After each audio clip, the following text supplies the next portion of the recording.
নমস্কার। উত্তর কলকাতার প্রচারক প্রদীপ কুমার দাঁ।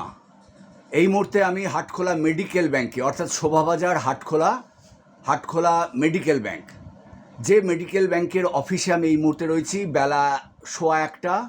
ডি আশিস রয়েছেন হাটখোলা মেডিকেল ব্যাংকের সাধারণ সম্পাদক। 1 জুলাই ডক্টরস ডেতে তার নবনির্মিত, আমাদের যে মেডিকেল ব্যাংকের নবনির্মিত যে বিল্ডিং পাশেই তৈরি হচ্ছে, যার দ্বারোদ্ঘাটন 1 জুলাই, তার সম্বন্ধে তিনি আপনাদের সকলকে আহ্বান জানাবেন এবং ওই দিন কী কী পরিষেবা দেওয়া হচ্ছে তার মুখ থেকে একদম সরাসরি শুনে নিই। চলুন। 1 জুলাই 2026 ভারতবর্ষের, পৃথিবীর একজন প্রথিতযশা চিকিৎসক ডাক্তার বিধানচন্দ্র রায়, যার জন্ম এবং মৃত্যুদিন তারিখটা 1 জুলাই। কিন্তু ভারতবাসী এবং বিশেষ করে আমরা যারা পশ্চিমবাংলার মানুষ, আমরা 1 জুলাই ডক্টর বিধান রায়ের জন্মদিনটাকে যথাযোগ্য মর্যাদার সঙ্গে আমরা বিভিন্ন কর্মসূচি গ্রহণ করি। তার কারণ, ওনার জন্মদিনটাকে ডাক্তার দিবস হিসেবেই পালন করা হয়। ডাক্তার দিবস তার মূল লক্ষ্যই হচ্ছে যে যারা সাধারণ মানুষ তারা কতটা সুস্থ আছেন সেই পরীক্ষা এবং সেই দেখাটাই বোধহয় ডক্টরদের সবচেয়ে বড় কাজ। মেডিকেল ব্যাংক প্রায় 50 বছরের কাছাকাছি এই সংস্থাটি স্বাস্থ্য আন্দোলন, রক্তদান আন্দোলনের সঙ্গে যুক্ত।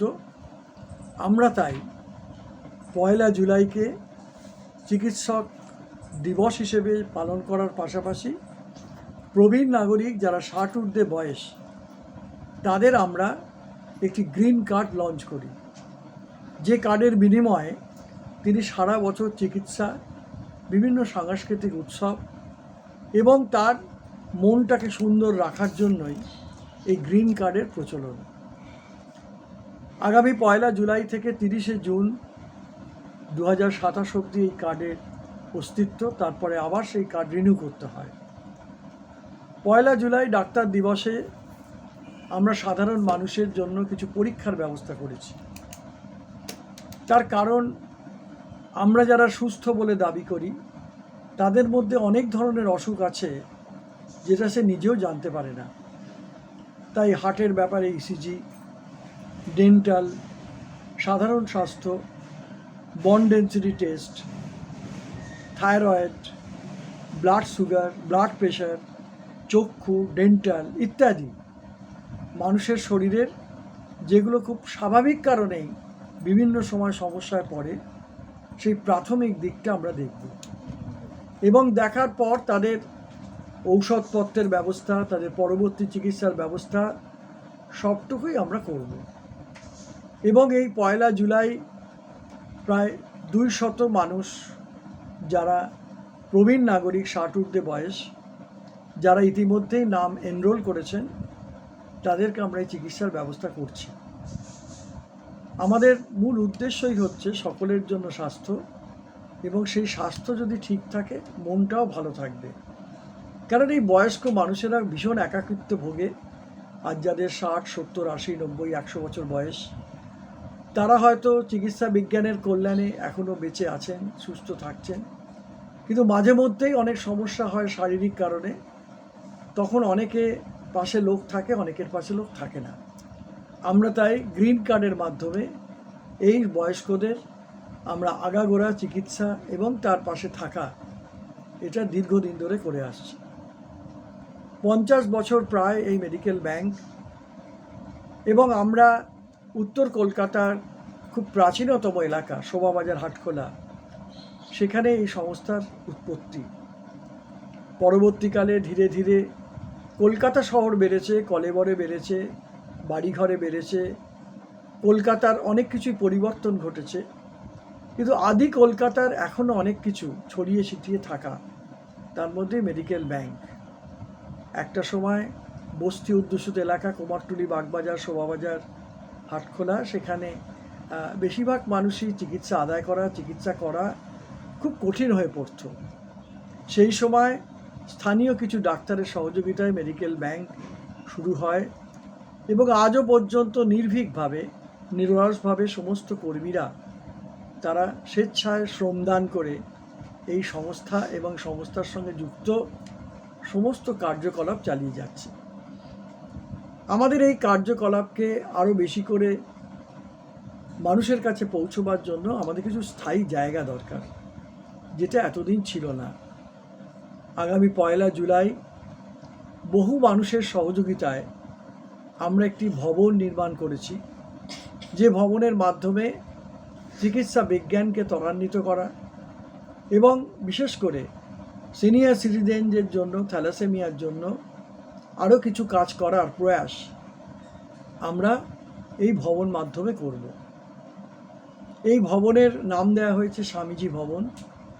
তার কারণ আমরা প্রত্যেকেই যারা ভারতবাসী বা বিশ্বের যেখানেই আমরা থাকি, স্বামীজির প্রতি আমাদের একটা অনুরাগ, স্বামীজির প্রতি ভক্তি, শ্রদ্ধা, ভালোবাসা, এটা আমাদের একেবারে মন শরীরের মধ্যে আছে। তাই আমরা যারা উত্তর কলকাতার বাসিন্দা, উত্তর কলকাতায় থাকি, স্বামী বিবেকানন্দের এখানেই জন্ম। ছোট্ট বয়সের বিলে এখানেই ঘোরাফেরা করত, দুরন্ত বিলে। পরবর্তীকালে ভারতবর্ষের আইকন স্বামী বিবেকানন্দ। আমরা বিশ্বের যেখানেই ছুটে যাই, আমরা যদি বলি কোত্থেকে এসছি, যে স্বামীজির দেশ, তখন মানুষের কাছে একটা বড় মান্যতা পাওয়া যায়। তো স্বামী বিবেকানন্দের নামেই এই ভবন এবং তার দেখানো পথে মানুষের পাশে দাঁড়ানো। সে হিন্দু হোক, সে মুসলিম হোক, সে খ্রিস্টান হোক, সে পাঠান হোক, সে জৈন হোক, তার একটাই পরিচয়, সে মানুষ। সেই মানুষ হিসেবে আর একটা মানুষের প্রতি দায়বদ্ধতা আমাদের সকলের। তাই স্বামী বিবেকানন্দের নামে এই ভবনে আমরা এই ধরনের কাজ করব, যেখানে দরিদ্র মানুষ, অসহায় মানুষ, পীড়িত মানুষ, পিছিয়ে পড়া মানুষ, যারা এই সমাজে থাকেন কিন্তু সমাজ তাদের কাছে অন্ধকার, সেই অন্ধকার থেকে আলোতে নিয়ে আসাই আমাদের মূল কাজ। তাই আমি মেডিকেল ব্যাংকের পক্ষ থেকে প্রত্যেক নাগরিক এই খবরটা যাদের কাছে যেভাবেই পৌঁছক, আপনারা প্রত্যেকে আসবেন, আশীর্বাদ করবেন। তার কারণ আমরা যদি সকলেই জোটবদ্ধ হই, সঙ্গবদ্ধ হই, তাহলে কাজটা আরও ভালো করে করা সম্ভব। কারণ আপনার অর্থ আছে, আমার হয়তো অর্থ নেই, কারোর হয়তো অর্থ নেই কিন্তু তার পরামর্শ আছে, কেউ হয়তো শ্রম দিতে পারবে। তাই এখানে প্রত্যেকটা মানুষেরই আমরা মনে করি সহযোগিতা করা দরকার। তাই আগামী 1 জুলাই শোভাবাজার হাটখোলায় স্বামীজি ভবনের উদ্বোধন এবং ডাক্তার দিবস পালনে আপনাদের আবার আমন্ত্রণ জানাই। আপনারা পাশে থাকুন, সঙ্গে থাকুন। মানুষের সেবা করার যে আমাদের উদ্দেশ্য, তার যেন সফল। বিশিষ্ট ব্যক্তিবর্গ এবং দ্বারোদ্ঘাটন করার জন্য ওই দিন বিশিষ্ট কেউ আসবেন? আমরা দ্বারোদ্ঘাটনের এই অনুষ্ঠানে আবেদন করেছি। স্বামী বিবেকানন্দের পৈতৃক বাড়ি যিনি এখন দেখাশোনা করে, স্বামী জ্ঞান ও লোকানন্দজি মহারাজ থাকবেন। পশ্চিমবঙ্গের বিধানসভার সদস্যা এবং মন্ত্রী মাননীয়া পূর্ণিমা চক্রবর্তী। উপস্থিত থাকার কথা পশ্চিমবঙ্গ সরকারের শিল্প বাণিজ্য দপ্তরের মন্ত্রী মাননীয় তাপস রায় সহ বহু চিকিৎসক, যারা সারা বাংলায় বিভিন্ন জায়গায় অবস্থান করছে, সেই ডাক্তাররা আসবে। এবং তার সঙ্গে বহু সমাজকর্মী, বহু সংগঠন, যারা বিভিন্ন ধরনের সামাজিক কাজ করে, সকলেই যোগদান করবে। এটা আমরা আপনাদের কাছে জানাতে চাই এবং আপনারা উপস্থিত হবেন। শুনলেন তো, সর্বসাধারণের জন্য চিকিৎসা ব্যবস্থা 1 জুলাই। তাহলে দেখা হবে ওই দিন। আপাতত আজ এইটুকুনি থাক, বাকি কথা পরে হবে।